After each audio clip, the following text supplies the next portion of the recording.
Alright, welcome to another AQA chemistry video. Today is going to be doing a video on chlorine and chlorate. This is the final topic of inorganic chemistry year 1. As I said before, it's a very quick topic. I'll be doing some questions after this. Like the next video will probably be a questions video. If it's not that video, it'll be the video after that. I'm going to be going on to organic chemistry next after this. So yeah, that's it. So I'm going to go straight into this.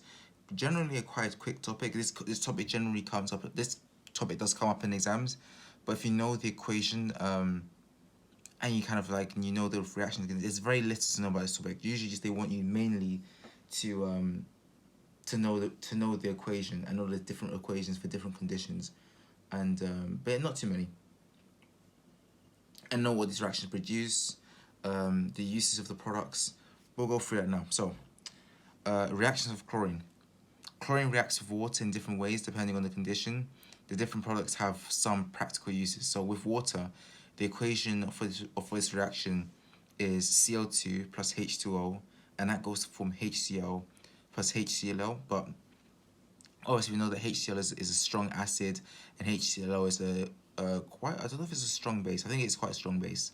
But that dissociates into its ions, obviously. So 2H plus, that would then dissociate into its ions with 2H plus, a ClO minus, or a chlorate, one ion, and a chlorine ion in aqueous solution, of course, because you can't get ions or some of these salts unless it's dissolved in solution. And this reaction is used in water treatment to kill bacteria. So if you think about potable water or the tap water, this is what they do to make sure it's potable or clean or free of bacteria.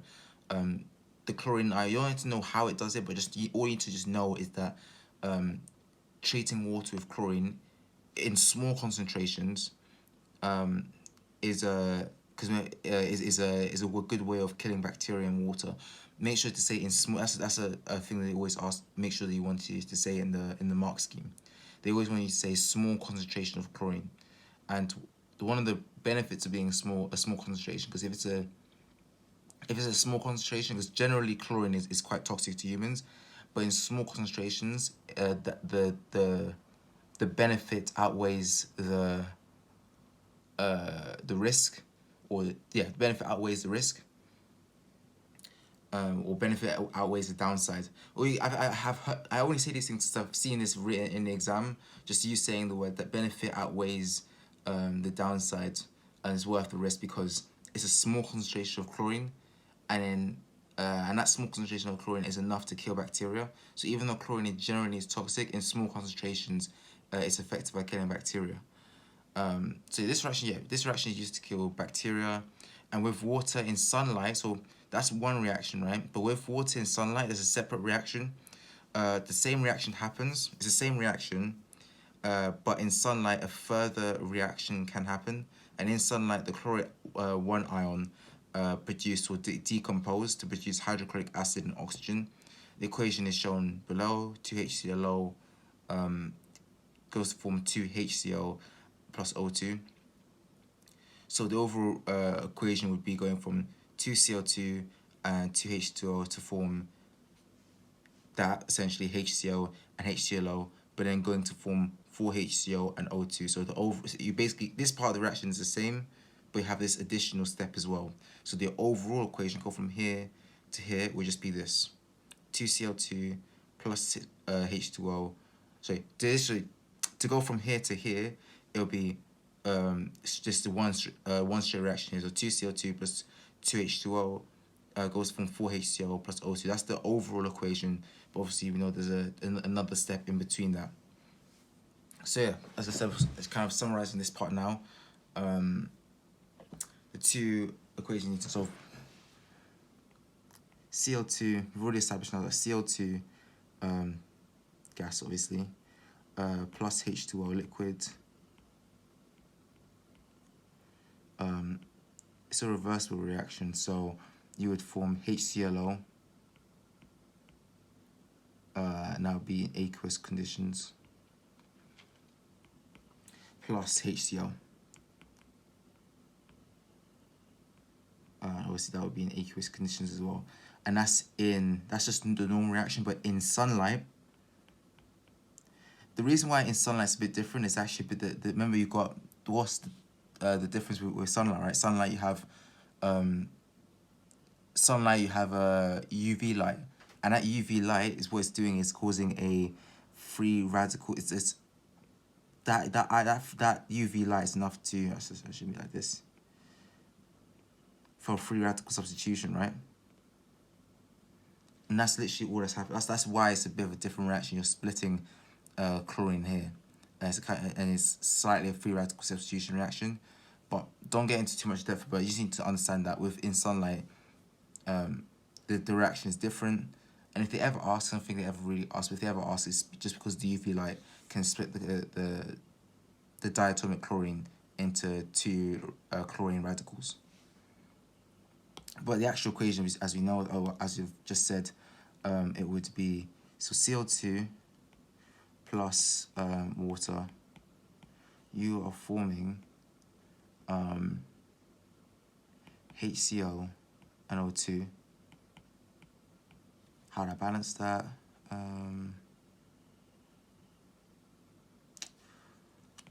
HCO, O,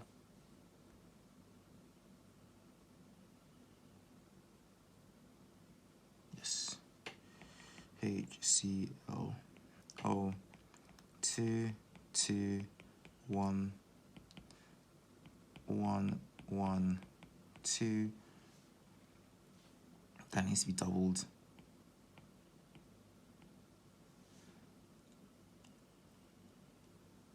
That needs to be times by 2. But if we times that by 2, that will be 4. And I have to make that one 4 HCl now.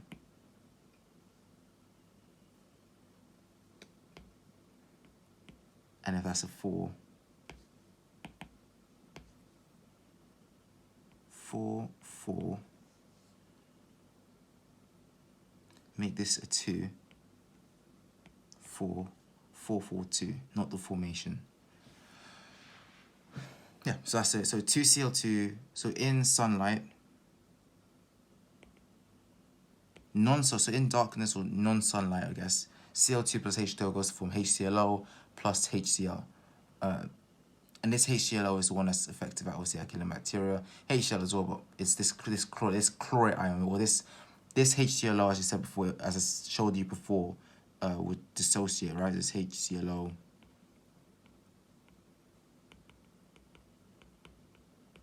And this chlorate ion here is the one in particular which is good at killing bacteria.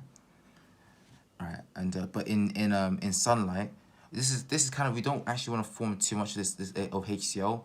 We really want to form this HClO. So it's quite important that we do this reaction usually in darkness, because otherwise this reaction would take us. We actually want to avoid this reaction because we know this is a product of the reaction. But yeah, this is ideally what you want. But just knowing in sunlight this happens. So practical uses of chlorine. The reaction of chlorine and the reaction of water and chlorine have some practical uses. So water treatment, chlorine is added to the water supply to try and make it safe to drink, potable. But the treatment has risks. So chlorine gas is toxic. Liquid chlorine on the skin or eyes causes burns, so it's an irritant. Water contains trace organic compounds. So chlorine. So what this just means is that so yeah, organic compounds, you just know, are compounds that have carbon in it, right? Chlorine, if there's already carbon compounds in the water, chlorine will chlorinate these hydrocarbons and make these chlorinated hydrocarbons.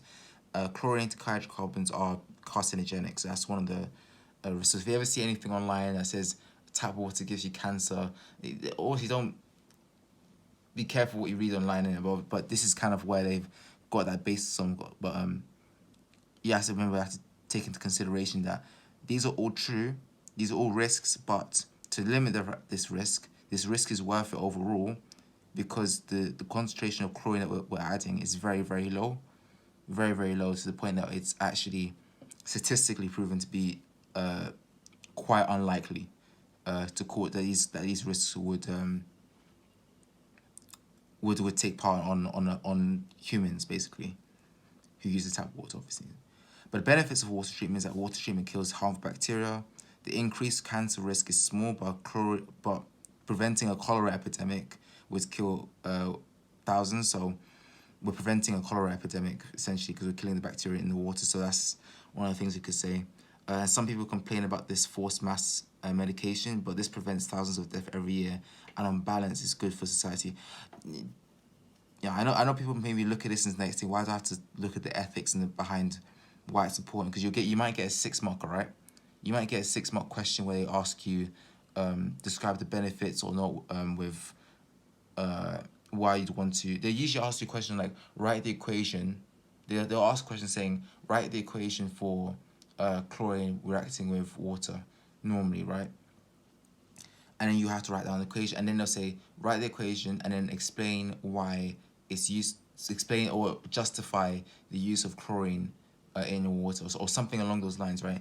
And that's why this is important, these two kind of points here, because that's what gets you the marks. Saying it's toxic and so, but it's overall worth it because you're killing bacteria. The cholera part, I'm not really sure you have to say too much about, but the overall idea, you're killing bacteria and it's a low concentration of chlorine that's used. And yeah, that's kind of what you need to kind of emphasize. But yeah, so chlorine can also be used to make bleach. So when CO2 is added to sodium hydroxide, you get sodium chlorate, or 1, and the 1 just represents the oxidation state of the chlorine in the chlorate, or sodium chlorate. And so when CO2 is added to sodium hydroxide, you get sodium chlorate and sodium chloride. And this is an example of a disproportionation reaction. A disproportionation reaction just means that chlorine is both oxidized and reduced at the same time. So if a diatomic, or if this halogen here, its atom is being, or this element is being, element or molecule I should say, is being both oxidized and reduced at the same time, that's a disproportionation reaction. So CO2 has oxidation state. It doesn't have to be element. If you just have a molecule that's being oxidized and reduced at the same time, disproportionation. So CO2 has an oxidation state of 0. Cl- has oxidation state of -1, and chlorate has an oxidation state of +1. So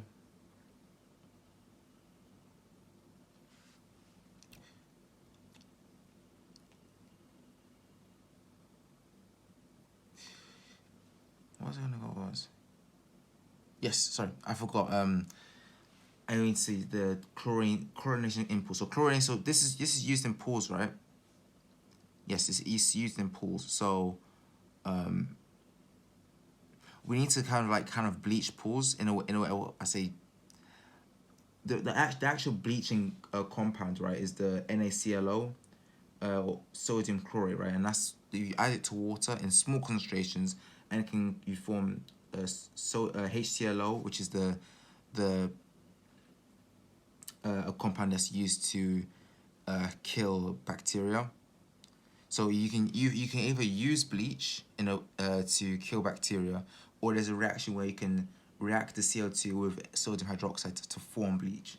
And that's kind of like a reaction that's done in toilets. So you're forming bleach, and then that bleach is then associated into the chlorates to kill the bacteria. But let's just say, let's get through the first one, right? I don't want to confuse many people. Let's go for the first one, which is chlorination in pools, right? So chlorination in pools.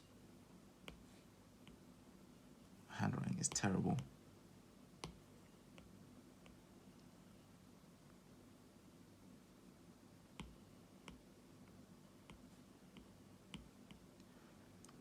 My handwriting, right? So chlorination in pools, as I said before, you're using bleach. So you get, so sodium chlorate is the bleach in itself. This sodium chlorate here, sodium chlorate 1, that's the bleach. So in low concentrations, obviously, so sodium chlorate, aqueous, it'll be added to the water in the pool. So there'll be some guy there adding it to the water in the pool. When that happens, the NaClO dissociates, so Na, you have form Na plus a form a hydroxide, plus a HClO. The reason why this Paul mentions HClO, you have to show this, bro. Actually, I should probably change that. It's a reversible reaction. Should mention this. It's a reversible reaction. Yeah, but this is important because the whole idea is that you form this HClO. HCl and this HClO will then dissociate. You don't have to really write this part. This part is more than enough. This part here is more than enough. But understanding that the HClO can then form this. This is ideally what we want, because that's the part that's going to kill bacteria. So that's the chlorination in pools. But if there's a reaction with, if you have a reaction with sodium hydroxide, so this is generally done in like toilets. So reaction with sodium hydroxide.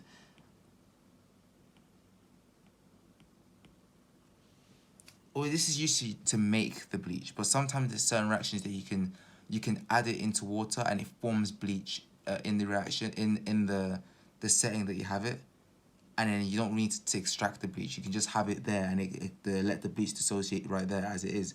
So, but the idea is that you're just forming bleach, right? So sodium hydroxide. I don't want to try and confuse too many people here, but just understand that this reaction forms bleach. That's all you need to know from this. This reaction forms bleach. So sodium hydroxide plus CO2. I wouldn't say, actually, I retract my statement before anyone kind of gets onto me with it. Forget anything I said about it being in a toilet. You're forming the bleach that's getting used in the toilet. My mistake. You're forming the bleach and you can use the bleach to clean the toilets, obviously. I thought you could kind of do this reaction and it will form bleach in the toilet, and then that would happen. But I clarify, I just want to make it clear right now. Forget anything I said about it being in toilet. Just know that this is what the reaction that happens, right? So CO2 plus sodium hydroxide goes to form NaClO plus NaCl plus water. This NaClO, as I said before, sodium chlorate 1, that's your bleach. You're forming NaCl and you're forming water. I think this isn't balanced though. It wouldn't be, because you have two. The Cl2 is balanced. 1, 2 oxygens. 1, 2. Yes, and that's it. Yeah, hopefully this video was helpful. I'm trying to cut down the amount that I speak, because I realize I speak way too much, but hopefully this video was helpful.